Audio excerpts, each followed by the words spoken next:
Hello friends, I am Dr. Tanu Chauhan, Assistant Professor and Ayurveda Gynecologist and Obstetrician। मैंने अपनी previous video में pregnancy के पहले 2 हफ्तों के बारे में डिस्कस किया था कि पहले 2 हफ्तों में बॉडी के अंदर क्या क्या चेंजेस देखने को मिलते हैं। आज की इस वीडियो में हम प्रेगनेंसी के 3rd एंड 4th वीक्स के बारे में डिस्कस करेंगे कि तीसरे और चौथे हफ्ते में हमारे शरीर के अंदर क्या चल रहा होता है and 3rd and 4th weeks में हमारी बॉडी में क्या क्या चेंजेस देखने को मिलते हैं। तो आज की वीडियो में हम इसी पे ही डिस्कस करेंगे। प्रेगनेंसी की 3rd वीक ये वो समय होता है जब आप एक्चुअली प्रेगनेंसी की तैयारी में होते हैं। 2 वीक्स के बाद एग और स्पर्म के मिलने के बाद, जिसको हम फर्टिलाइजेशन कहते हैं, एम्ब्रियो बन चुका होता है।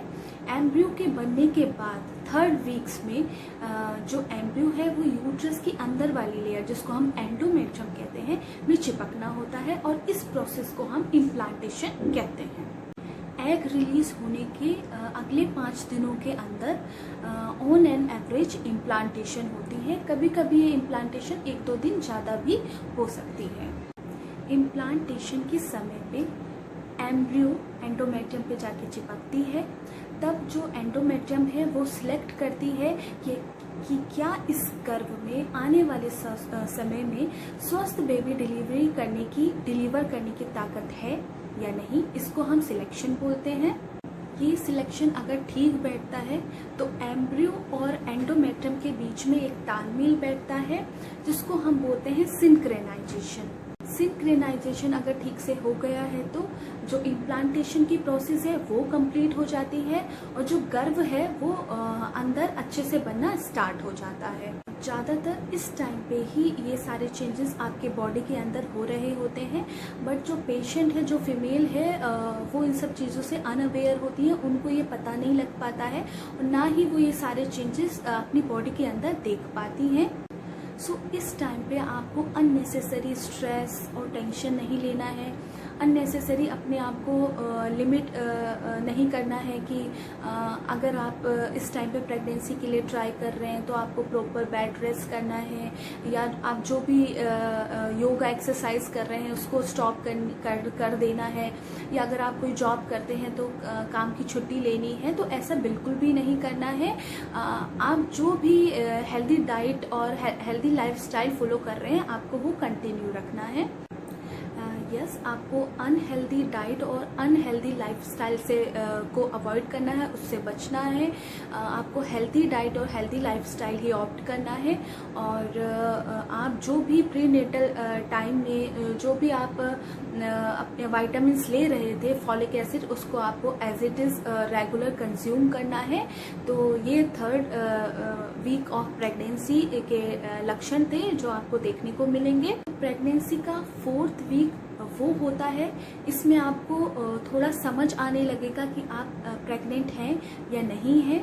4th वीक के बाद जो सबसे इम्पोर्टेंट है वो ये होगा कि आपके जो मेंस्ट्रुअल पीरियड है, जो मेंस्ट्रुअल साइकिल है, जो पीरियड्स है वो मिस हो जाएंगे। आपको पीरियड्स नहीं आएंगे, एमेनोरिया मिलेगा। तो ये है फर्स्ट सिम्टम होगा कि शायद आप प्रेग्नेंट हैं। तो ऐसे में अगर आप यूरिन से प्रेगनेंसी टेस्ट करते हैं या बीटा HCG टेस्ट से टेस्ट करते हैं और उनकी वैल्यू से आप कंफर्म करते हैं कि आप प्रेग्नेंट हैं या नहीं, तो उसकी वैल्यू से हमें कंफर्म हो जाता है। और कंफर्म होने के बाद ही आप इस न्यूज़ को अपने हस्बैंड से, पार्टनर से, फैमिली मेम्बर से शेयर कर सकते हैं। साथ ही साथ अगर आप प्रेग्नेंट हो जाते हैं तो आपके शरीर के अंदर beta HCG, human chorionic gonadotropin hormone की मात्रा और प्रोजेस्टेरोन हार्मोन की मात्रा जो है वो बढ़ जाती है।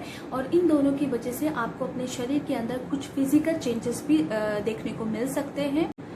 फिजिकली भी हो सकता है कि आपको अपने शरीर के अंदर कुछ फिजिकल चेंज देखने को मिले, जैसे आपको फील होगा कि आपका वेट बढ़ रहा है, आपका वेट इंक्रीज हो गया, या आपको ब्रेस्ट में हैवीनेस फील होगा, प्रिकिंग सेंसेशन फील होगा, टेंडरनेस मिलेगी, आपको नोज़िया फील होगा, वॉमिटिंग सेंसेशन होगी। और ये सब इसलिए होता है क्योंकि हमारे शरीर में जो प्रोजेस्टेरोन हार्मोन है उसकी मात्रा बढ़ जाती है, और उसकी वजह से आपको ऐसा लगेगा कि आपके शरीर में थोड़ी गर्मी हो गई, आपको गर्मी सी फील होगी, आपको ऐसा लगेगा कि आपको फीवर हो रहा है, आप फीवरिश फील करोगे, क्योंकि जो प्रोजेस्टेरोन हार्मोन है वो हमारे शरीर बॉडी टेम्परेचर को बढ़ा देता है, बट इतना नहीं बढ़ाता कि आप को फीवर आ जाए। जब भी आप थर्मामीटर से आप चेक करोगे तो वो उसकी वैल्यू कभी भी 99 से ऊपर नहीं आएगी। आपको फीवरिश फील होगा लेकिन वो फीवर नहीं होगा। और क्या सिम्टम्स आएंगे, आपको फ्रीक्वेंसी ऑफ मैच्योरेशन बढ़ जाएगी, आपको बार बार यूरिन जाना पड़ेगा। तो ये सारे सिम्टम्स आपको देखने को मिलेंगे। फैटीग आप फील करोगे, बार बार आपको नींद आना, आपको लगेगा आपको आलस आ रहा है, सुस्ती आ रही है, और शरीर में बिल्कुल कोई ताकत नहीं रही है, थकावट, फैटीग आप फील करोगे। तो ये सारे सिम्टम्स आपको दिखाई देंगे। ये बेसिकली शरीर में प्रोजेस्टेरोन हार्मोन और एचसीजी की मात्रा बढ़ जाने की वजह से हमें देखने को मिलते हैं। जो बॉडी में जो हार्मोनल चेंजेस होते हैं उसकी वजह से ये सारे सिम्टम्स आप अपने शरीर में देख सकते हैं, आपको ये फील होने लगेंगे। तो इन सब चेंजेस की वजह से ही फर्स्ट टाइम जो कंफर्मेशन होगा कि आप प्रेग्नेंट हैं या नहीं वो 4th वीक में ही होता है।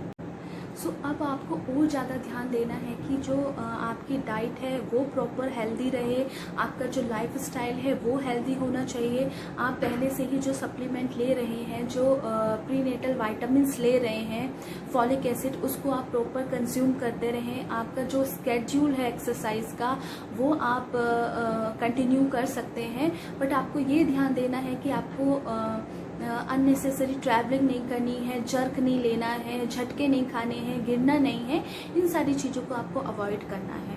अभी भी अगर आपने प्री कंसेप्शन विजिट डॉक्टर को दी थी तो इस टाइम पे आपको डॉक्टर के पास जाने की कोई नीड नहीं है, कोई आवश्यकता नहीं है।